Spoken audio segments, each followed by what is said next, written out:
हरिद्वार के बाद आज कुमाऊं में बीजेपी की विजय संकल्प यात्रा का आगाज हो गया। बागनाथ की भूमि बागेश्वर से केंद्रीय मंत्री अनुराग ठाकुर और सीएम पुष्कर सिंह धामी ने इस यात्रा को हरी झंडी दिखाई। वहीं एक रैली का भी आयोजन किया जा रहा है यहां पर, जिसमें प्रदेश अध्यक्ष मदन कौशिक समेत कई बीजेपी नेता शामिल हैं। वहीं कल गढ़वाल के लिए हरिद्वार से बीजेपी के राष्ट्रीय अध्यक्ष जेपी नड्डा ने रथों को रवाना किया और रोड शो भी निकाला था।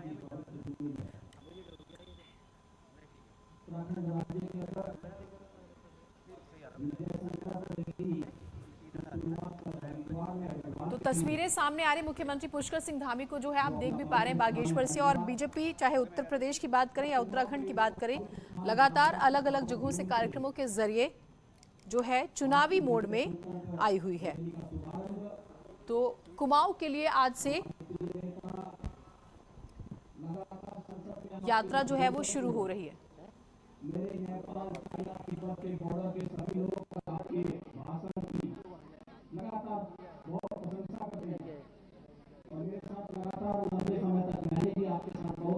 आपके संसदीय क्षेत्र में भी गया, ऐसे भाई अनुराग ठाकुर भी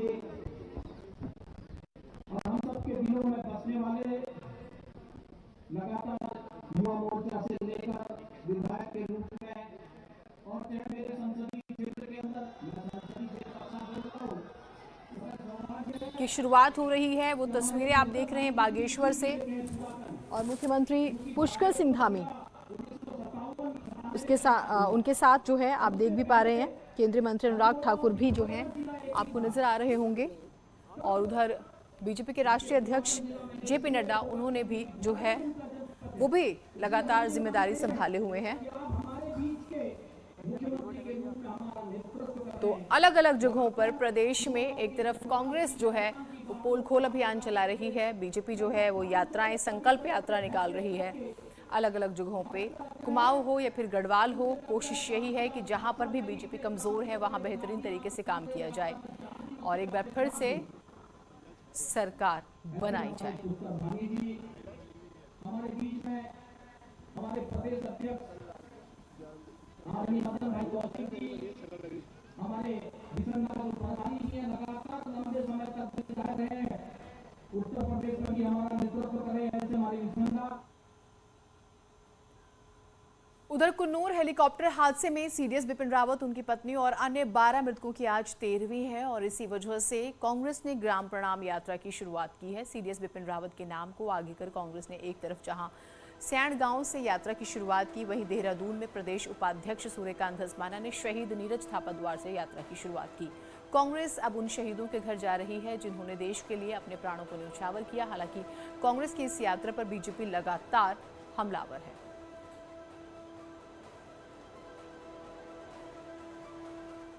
जनरल बिपिन रावत की और उन तमाम 13 शहीदों की 13वीं है, जिन्होंने देश की सेवा के लिए अपने को समर्पित किया। हेलीकॉप्टर दुर्घटना में वो मारे गए। हम लोग आज इस अवसर में तमाम उन शहीदों के गांव में जिन लोगों ने अपनी शहादत देश की रक्षा के लिए दी है, वहां जाकर के पद यात्राएं कर रहे हैं, परिक्रमा कर रहे हैं, उन वीरों को प्रणाम कर रहे हैं, शूरवीरों को जिन्होंने अपना सर्वस्व न्यौछावर देश के लिए कर दिया। उधर सीएम ने कांग्रेस की ग्राम प्रणाम यात्रा पर निशाना साधा। उनका कहना है कि जिन्होंने कभी सेना को लेकर कुछ नहीं किया, वो आज वोट बैंक के लिए राजनीति कर रहे हैं। विजय संकल्प यात्रा निकाल रहे हैं और यहाँ से कांग्रेस आज सीडीएस बिपिन रावत जी के गांव से प्रणाम यात्रा निकाल रही है। खुद गोदियाल जी वहाँ पर पहुँच रहे, इसको लेकर क्या कहना है आपका? देखिए, जनरल रावत हमेशा हमारे दिलों में रहेंगे और वो हमारे पूरे उत्तराखंड का मान थे, अभिमान थे, और उन्होंने हमेशा उत्तराखंड के लिए और देश के लिए बहादुरी से, जांबाजी से काम किया। उनका बहुत बड़ा योगदान है और जिस प्रकार से उनका निधन हुआ, हमने बहुत अपना एक लाल, एक अपना बहुत बड़े एसेट्स जो हमारे लिए थे, हमारी सेना के लिए थे, हमने उनको खोया। आज मुझे हैरानी होती है कि जो लोग उनके ज़िंदा रहते हुए, जो पार्टी उनको गली का गुंडा कहती थी, वो आज राजनीति के चक्कर में न जाने किस किस प्रकार के उपक्रम कर रहे हैं। उत्तराखंड की जनता भली भांति जानती है कि इन लोगों ने जीते जी उनके साथ कैसा बर्ताव किया, क्या मन में ये भावना रखते थे। और हमारे देश के प्रधानमंत्री जी ने सैनिकों या सैनिक परिवार हों या सैनिकों की चाहे 1 रैंक 1 पेंशन की बात हो, सैनिकों के मनोबल को बढ़ाने की बात हो, या जो हमारे -डिग्री तापमान में काम करने वाले सैनिक हों, उनके बीच में जाकर और उनके लिए जो सुविधाएं हैं, बूट से लेकर उनके जितने भी पहनने वाले जैकेट, तमाम प्रकार के वस्त्र, वो सारे के सारे जो कभी कांग्रेस नहीं कर पाई, उन सभी को अगर लागू करने का काम किसी ने किया है तो भारत माँ के लाल नरेंद्र भाई मोदी ने किया है।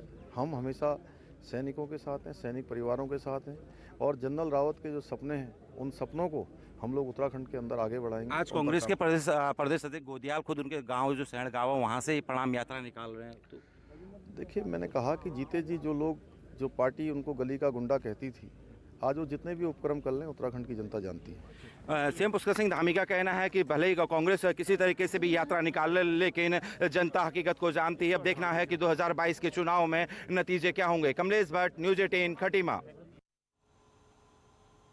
उधर 2 दिवसीय विधानसभा खटीमा दौरे पर रहे सीएम पुष्कर धामी ने सिद्ध बाबा भारामल के दर्शन कर पूजा अर्चना की है। इस दौरान सीएम ने भारामल धाम में 60 लाख की लागत से हो रहे सौंदर्यीकरण का भी निरीक्षण किया है।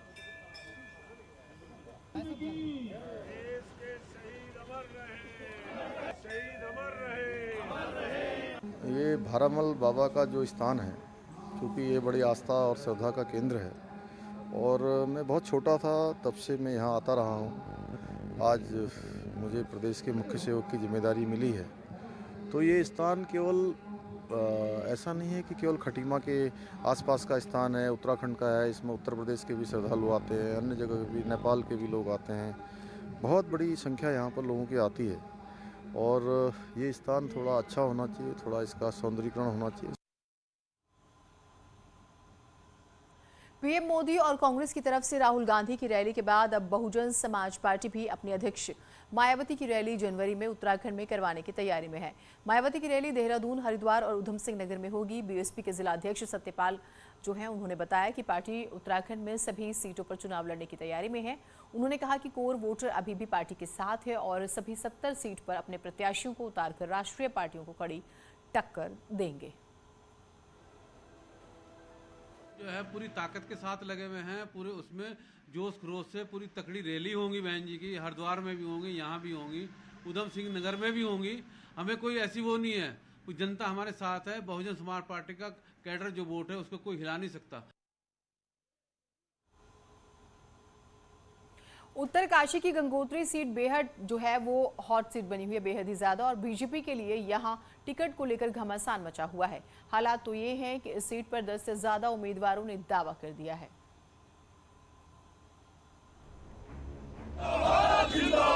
भारतीय जनता पार्टी जिंदाबाद जिंदाबाद।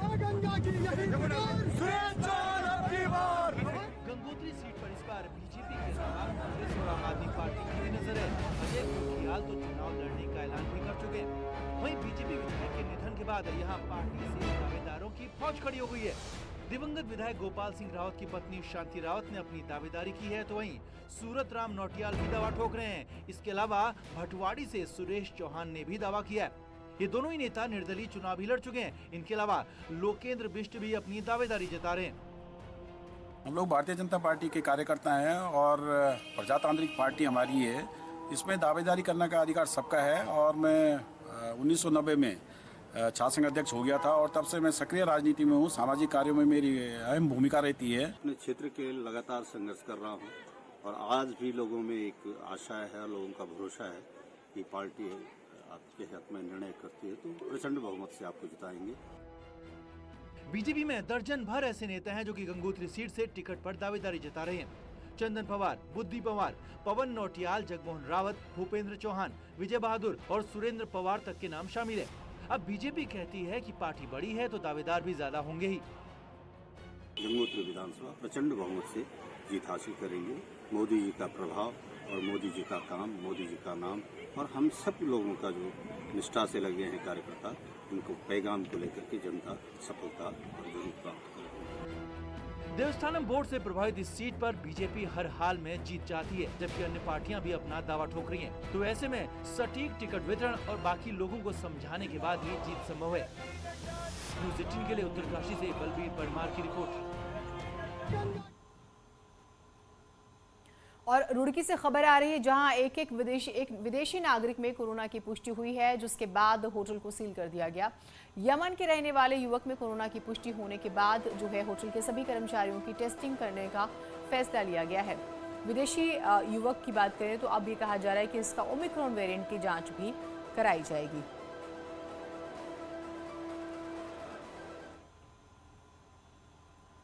चमोली से खबर आ रही है जहां पहाड़ों में लगातार ठंड का प्रकोप जारी है। पहाड़ों पर लगातार बर्फ जम रही है और कड़ाके की ठंड की वजह से पानी तक जम गया है। पेड़ों पर भी बर्फ जम गई है। औली, नीति घाटी, माना घाटी में भी पानी जम चुका है।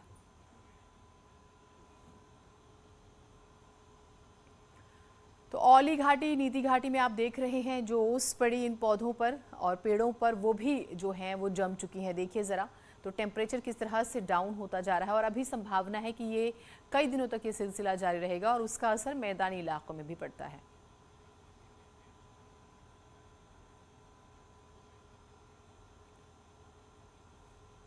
और आइए सुनते हैं केंद्रीय मंत्री अनुराग ठाकुर को। बागेश्वर को, यहाँ की जनता को शीश झुकाकर प्रणाम करता हूँ, आपका धन्यवाद करता हूँ कि आप सब लोग इस यात्रा की शुरुआत करने के लिए यहाँ पर आए हैं। जो यात्रा की शुरुआत ही बागनाथ से हो, उसे दुनिया की कोई ताकत असफल नहीं कर सकती, उसे कोई रोक नहीं सकती। और ये इसलिए नहीं कि भगवान शिव की ये धरती, मैं इसलिए भी कह रहा हूं जहां एक और भगवान शिव का आशीर्वाद मिलता है, वहीं पर यहाँ की जनता ने भी पूरी बेगार प्रथा के खिलाफ जो आंदोलन किया था, वो केवल उत्तराखंड तक नहीं, पूरे देश में भी उसकी चर्चा हुई थी। ये आपकी पहचान है मेरे भाई और बहनों। आप लड़ना जानते हैं, आपने अंग्रेजों के खिलाफ भी लड़े और उसके बाद भी देश के बॉर्डर पर यहाँ के नौजवानों ने अपनी जवानी तब दे दी भारत को सुरक्षित रखने के लिए। तो देवभूमि के साथ वीर भूमि भी कोई है तो हमारा उत्तराखंड है मेरे भाई और बहनों। मैं अनुरोध करना चाहता हूं अपने बड़े भाई आदरणीय पुष्कर सिंह धामी जी, आप जब उत्तराखंड की जनता के आशीर्वाद के बाद एक बार फिर जब यहाँ के मुख्यमंत्री बनेंगे तो उत्तरायणी मेले में मुझे कभी आप निमंत्रण देना, मैं यहाँ पर आने का प्रयास करूंगा। बहुत नाम सुना जब मैं युवा मोर्चा का राष्ट्रीय अध्यक्ष था सन 2010 से लेकर 2017 तक। यहाँ मेरे युवा मोर्चा के बहुत सारे साथी, मैं 3 बार लगातार देश का युवा मोर्चा का अध्यक्ष बना भारतीय जनता पार्टी। उसी समय यहाँ पर 3 अध्यक्ष प्रदेश में भी बने। सबने मुझे बार बार कहा कि आप आना, हम बागनाथ मंदिर चलेंगे, उत्तरायणी मेले में आपको आना है। लेकिन जब ईश्वर ने लिखा होता है कब आना है, तो आज अध्यक्ष जी का और मुख्यमंत्री जी का आदेश हुआ, तो आपके चरणों में मैं शीश झुकाने, आपका आशीर्वाद लेने यहाँ पर आ गया मेरे भाइयों। लेकिन एक निवेदन मैं आपसे करना चाहता हूं। अभी एक वरिष्ठ हमारे नेता ने यहाँ पर अपनी जेब में से फोटो निकाली, इसी मैदान की फोटो थी। अटल जी पैदल चलकर आ रहे थे और ये पूरी भीड़ के साथ मैदान भरा हुआ था। अटल बिहारी वाजपेयी वो नेता है, जब वो देश के प्रधानमंत्री थे, उत्तराखंड वालों की मांग को पूरा करने का किसी ने काम किया तो श्रद्धेय अटल बिहारी वाजपेयी जी ने किया था। मांग तो लंबे समय से थी, लेकिन उत्तराखंड राज्य किसी ने बनाया तो भारतीय जनता पार्टी ने श्रद्धेय अटल बिहारी वाजपेयी जी ने बनाने का काम किया। आंदोलन तो हुए उससे पहले, लेकिन भाई और बहनों, कांग्रेस वालों से पूछो, अटल जी ने तो एक साथ उत्तराखंड, झारखंड, छत्तीसगढ़ 3 राज्य बनाने का काम किया था। कहीं पर कोई मारपीट नहीं हुई, शांति के साथ संसद में भी बिल पास हुए। लेकिन जब मैं तो 4थी बार का सांसद हूं हमीरपुर हिमाचल प्रदेश, जब कांग्रेस की सरकार थी तब इन्होंने तेलंगाना राज्य बनाना था।